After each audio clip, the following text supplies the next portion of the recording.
আজ মহান স্বাধীনতার ঘোষক বিএনপির প্রতিষ্ঠাতা ও শহীদ রাষ্ট্রপতি জিয়াউর রহমানের ৯০তম জন্মবার্ষিকী। তিনি দেশের ইতিহাসে এক অনিবার্য অধ্যায়। ১৯৩৬ সালের এই দিনে বগুড়ার গাবতলীর বাগবাড়িতে জন্মগ্রহণ করেন জিয়াউর রহমান। নানা কর্মসূচির মধ্য দিয়ে বহুদলীয় গণতন্ত্রের প্রবর্তক শহীদ জিয়ার জন্মবার্ষিকী উদযাপন করছে বিএনপি সহ বিভিন্ন সামাজিক ও রাজনৈতিক সংগঠন। সকালে জিয়াউর রহমানের কবর জিয়ারত করতে এসে বিএনপির মহাসচিব মির্জা ফখরুল ইসলাম আলমগীর আশা করেন, নির্বাচন কমিশনের উপর আস্থা আছে বিএনপির, নিরপেক্ষতার সাথে নির্বাচন পরিচালনা করার তাগিদও দেন তিনি। জামিল হাসান শান্ত রিপোর্ট। একটি রাষ্ট্রের জন্ম কেবল বিজয়ের মধ্য দিয়ে সম্পূর্ণ হয় না। প্রকৃত রাষ্ট্র জন্ম নেয় বিজয়ের পরের অনিশ্চয়তা, ভাঙন আর পুনর্গঠনের সংগ্রামে। বাংলাদেশের ইতিহাসে স্বাধীনতা অর্জনের মুহূর্ত যতটা গৌরবের, স্বাধীনতা পরবর্তী রাষ্ট্র নির্মাণের পথ ততটাই ছিল দ্বিধাগ্রস্ত ও রক্তাক্ত। এই সংকটময় ইতিহাসের মধ্যেই শহীদ রাষ্ট্রপতি জিয়াউর রহমান আবির্ভূত হন একজন ব্যক্তি হিসেবে নয়, বরং একটি সময়ের প্রতিনিধি হয়ে, যা একসময় তাকে নিয়ে আসে ইতিহাসের মোড় ঘুরানো এক অধ্যায়ে, ৭১-এর বাংলাদেশের মহান মুক্তিযুদ্ধে। ১৯৩৬ সালের ১৯ জানুয়ারি বগুড়া জেলার গাবতলী উপজেলার বাগবাড়িতে জন্মগ্রহণ করেন তিনি। পিতার নাম মনসুর রহমান, পেশা ছিলেন রসায়নবিদ। বগুড়ায় ও কলকাতায় শৈশব জীবন কাটিয়ে জিয়াউর রহমান চলে যান বাবার কর্মস্থল পাকিস্তানের করাচিতে। শিক্ষাজীবন শেষে ১৯৫৫ সালে পাকিস্তানি মিলিটারি একাডেমিতে অফিসার হিসেবে কমিশন লাভ করেন তিনি। শৈশব থেকেই শৃঙ্খলা, দায়িত্ববোধ আর দেশপ্রেমের শিক্ষায় বেড়ে ওঠা তার। শহীদ জিয়ার ৯০তম জন্মবার্ষিকী উপলক্ষে রাজধানীর শেরেবাংলা নগরে সকাল থেকেই তার সমাধিতে শ্রদ্ধা জানায় বিএনপি সহ বিভিন্ন সামাজিক ও রাজনৈতিক সংগঠন। এ সময় শহীদ জিয়ার কবর জিয়ারত শেষে বিএনপির মহাসচিব মির্জা ফখরুল ইসলাম আলমগীর আসন্ন নির্বাচন প্রসঙ্গে বলেন, প্রার্থীদের মনোনয়ন যাচাই বাছাইয়ে ছোটখাটো ভুল হয়ে থাকলেও নির্বাচন কমিশন যোগ্যতার সাথে কাজ করছেন। তারেক রহমানের পক্ষ থেকে আজকে এখানে আমরা দলের প্রতিষ্ঠাতা শহীদ প্রেসিডেন্ট জিয়াউর রহমান বীর উত্তমের মাজারে শ্রদ্ধাঞ্জলি অর্পণ করতে এসেছি। নির্বাচন কমিশনের যখন বাছাই হয় তখন কিছু সমস্যা থাকে, এটা নতুন কোনো ব্যাপার না। আমরা এখন পর্যন্ত নির্বাচন কমিশনকে দেখেছি যে মোটামুটিভাবে তারা যোগ্যতার সঙ্গেই কাজ করছে। আমাদের যে সমস্যাগুলো আমরা মনে করেছি সেগুলো আমরা গতকাল তার সামনে তুলে ধরেছি এবং আমরা বিশ্বাস করি যে নির্বাচন কমিশন যোগ্যতার সঙ্গেই এই নির্বাচন পরিচালনা করতে সক্ষম হবে।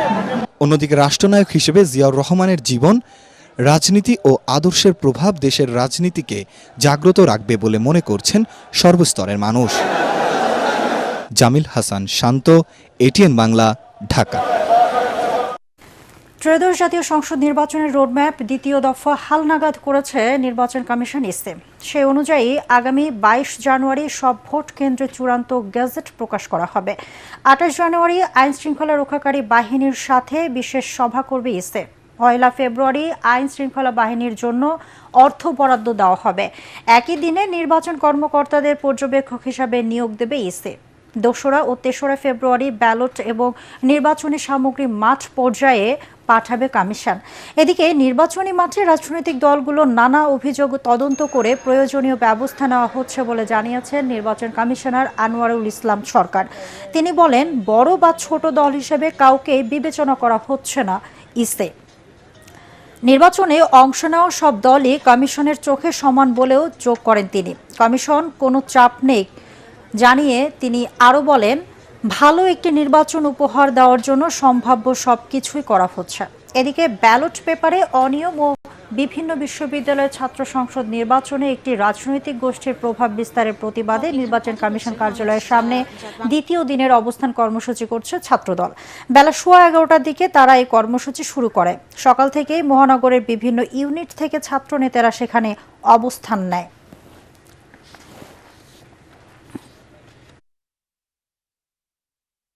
আপিল শুনানিতে যেটি মনে হয়েছে যে একটা ভালো প্রতিদ্বন্দ্বিতামূলক নির্বাচন এবং যে সমস্ত প্রার্থীরা এসেছেন তাদের বক্তব্য তাদের স্ব পক্ষে যেভাবে রেখেছেন, ভোটের মাঠেও তারা সেইভাবে কে কাকে হারাতে পারবে, কে কিভাবে জিতবে সেজন্য জনগণের কাছে যাবে, ভোটারদের কাছে যাবে।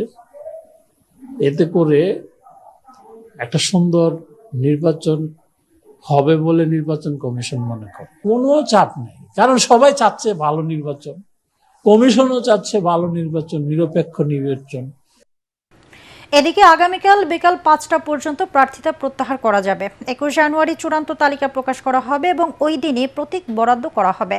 22 জানুয়ারি থেকে শুরু হবে আনুষ্ঠানিক প্রচারণা। মনোনয়ন প্রত্যাহার করতে হলে সংশ্লিষ্ট রিটার্নিং কর্মকর্তার অফিসে গিয়ে আবেদন করতে হবে। দর্শক, এই মুহূর্তে সেগুনবাগিচায় রিটার্নিং কর্মকর্তার কার্যালয়ে আছেন সহকর্মী মিজান শাহজাহান। আমরা সরাসরি কথা বলবো তার সাথে। মিজান, প্রার্থিতা প্রত্যাহার নিয়ে সর্বশেষ কি তথ্য আছে আপনার কাছে, আমাদেরকে বিস্তারিত জানাবেন। মিজান, আপনাকে ধন্যবাদ।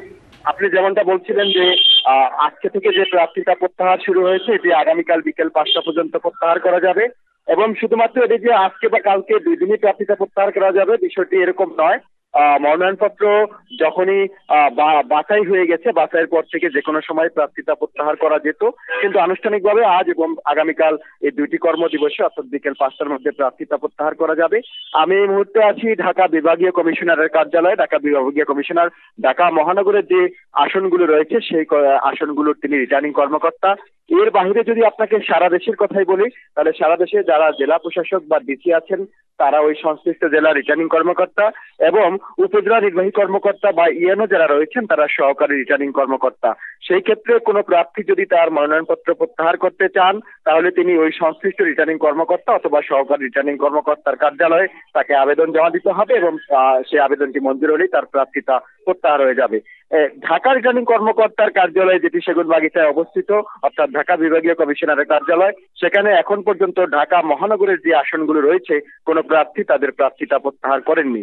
আমরা অতীতের অভিজ্ঞতায় বলতে পারি যে প্রার্থিতা সাধারণত প্রত্যাহার করা হয় যে যেসব আসনে নিজ দলের বিরুদ্ধে অবস্থান নিয়ে, অর্থাৎ বড় দল যাদের মনোনয়ন দেয়, সেটা বড় হোক ছোট হোক, তার বাহিরে যারা প্রার্থী হন, স্বতন্ত্র প্রার্থী হন, যাদেরকে আমরা বিদ্রোহী প্রার্থী হিসাবে বলে থাকি, যদিও আইনে ভাষায় কোনো বিদ্রোহী বলে শব্দ নেই, এইসব প্রার্থীদের এই দল থেকে বোঝানোর চেষ্টা করা হয় যেন তারা প্রত্যাহার করেন। সেই ক্ষেত্রে আমরা যেমন জানি যে ঢাকা মহানগরের যদি আসনগুলো বলি, যেমন ঢাকা 12 আসনে বিএনপি নেতা সাইফুল আলম নীরব স্বতন্ত্র প্রার্থী হিসাবে রয়েছেন। আবার যদি আমরা পটুয়াখালীর কথা বলি, পটুয়াখালীতে নুরুল হক নূরকে বিএনপি জোটের মনোনয়ন দিয়েছে, সেখানে বিএনপি নেতা হাসান আল মামুন সেখানে প্রার্থী হয়ে আছেন। এরকম নড়াইলে মিজান, ধন্যবাদ আপনাকে। দলীয় প্রভাব খাটিয়ে শাহজালাল বিজ্ঞান ও প্রযুক্তি বিশ্ববিদ্যালয়ের শিক্ষার্থী সংসদ সাকসু নির্বাচন বন্ধ করার চেষ্টা চলছে। সাকসু নির্বাচন বন্ধ করা হলে কঠোর আন্দোলনের ঘোষণা দিয়েছেন বাংলাদেশ ইসলামী ছাত্র শিবিরের সভাপতি নুরুল ইসলাম সাদ্দাম। রাজধানীর পল্টনে দলটির কেন্দ্রীয় কার্যালয়ে সংবাদ সম্মেলনে তিনি বলেন, রাজনৈতিক পেশিশক্তি বা আদালতকে ব্যবহার করে যদি এই নির্বাচন বন্ধের চেষ্টা করা হয় তবে তার প্রতিবাদে লাগাতার ও কঠোর কর্মসূচি পালন করবে ছাত্র শিবির।